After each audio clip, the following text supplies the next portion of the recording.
E na Argentina, a Câmara dos Deputados aprovou o pacote de reformas trabalhistas proposto pelo presidente Javier Milei.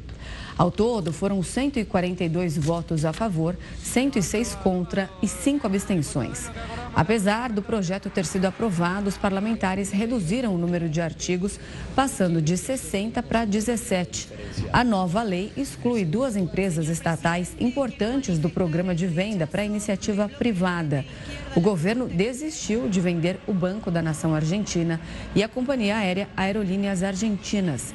Além disso, entre as reformas econômicas, há a previsão de reestruturação de órgãos governamentais, criação de período de experiência de 6 meses para pessoas recém-contratadas e o executivo ganha mais poderes agora para tomar decisões sem passar pelo Congresso. E para a gente esmiuçar um pouco dessas mudanças na economia argentina, nós recebemos agora Pablo Alencar, economista da Valor Capital. Pablo, uma ótima noite, é um prazer te receber aqui. Boa noite, Rafael. Um prazer também participar do jornal. Pablo, antes de a gente olhar para esse aspecto econômico, obviamente durante esse processo, durante dessas aprovações, eu queria voltar um pouquinho, né? Nós tivemos essa primeira aprovação agora, mas o Senado é que vai ter a palavra final nesse momento para essa possível aprovação. E ali o governo de Milei tem uma outra forma de tratar essa relação? Não. E é super importante voltar um pouco em dezembro, lá, logo 10 dias depois que o Milei assume, para entender um pouco desse contexto. É uma grande vitória dele, ele já vem tendo algumas vitórias econômicas, mas é a grande vitória política do Milei. Mas ainda não é a batalha. Ele ganhou uma guerra, mas não ganhou a batalha. Logo que ele assume em dezembro, ele usa de 2 instrumentos para conseguir implementar todas as medidas que ele julga, a equipe econômica julgavam correta para o país. A primeira, ele emite um decreto de necessidades e urgência. Esse decreto ele é similar à nossa medida provisória. E aí, com esse decreto, ele consegue, através do decreto, governar, tomar algumas medidas, sem precisar aprovação do Congresso e do Senado. Porém, o Congresso e o Senado podem votar e derrubar o decreto. E aí a segunda medida que ele faz, ele chama até de lei ônibus, que é uma tradição, né? Os governos argentinos, logo quando assumem, fazem um pacote de medidas com vários pontos bem distintos. E aí eles apelidaram de ônibus. E aí essas medidas juntas tinham mais de 1.000 artigos. E o que acontece que se vê quando vai o pacote ônibus para a votação do Congresso em fevereiro, o Milei consegue aprovar a maioria, só que quando vai para a votação dos artigos, ele começa a perder. Em cada votação de artigo, o artigo é derrubado. E aí ele sente que não tem espaço para aprovação, ele tira o time de campo e não segue com a aprovação. Ele vai para a imprensa, ele começa a criticar a oposição, começa a criticar as pessoas que estão indo contra o povo, e aí começa uma batalha muito grande. E isso é muito ruim até para a imagem dele. E aí ele entendeu que ele precisa compor para conseguir governar. E aí uma das chaves mais importantes para isso é a composição que ele fez com os governadores. Os governadores são peças-chave na política argentina. Ele, para ter o apoio dos governadores, ele abre mão ele inclui algumas medidas tributárias que vão beneficiar os estados e aí ele consegue incluir esse pacto fiscal.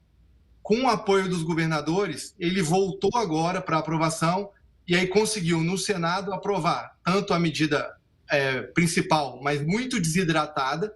Ela sai de 660 medidas para 230 no total, e eles até apelidaram, né? Era ônibus no início, agora eles estão chamando de medida Kombi, por ser menor, e consegue aprovar todos os capítulos.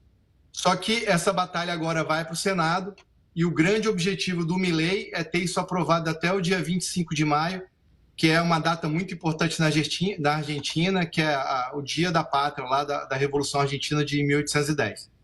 Só que no Senado, o Milei ele tem uma composição muito ruim para ele.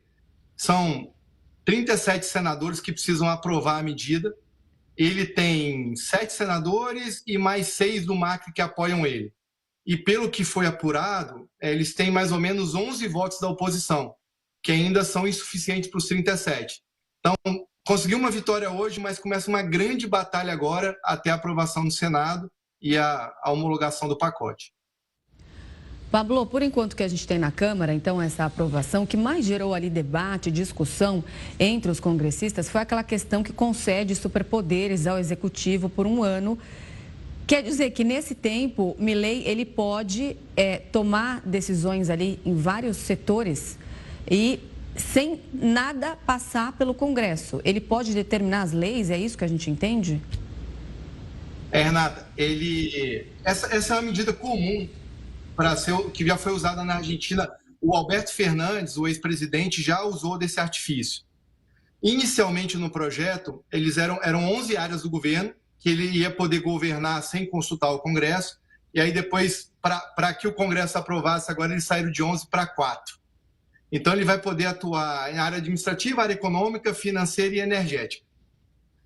Isso levanta uma crítica muito grande da oposição, fala que é uma concentração muito grande de poder na mão do presidente. Mas o que cacifa muito o Milei são os grandes números que a Argentina apresentou no primeiro trimestre.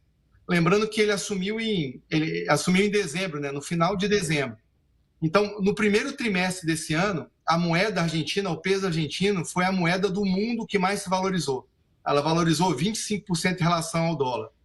A Argentina, agora, no fechamento do trimestre, apresentou o primeiro superávit trimestral em 16 anos, 0,2% do PIB.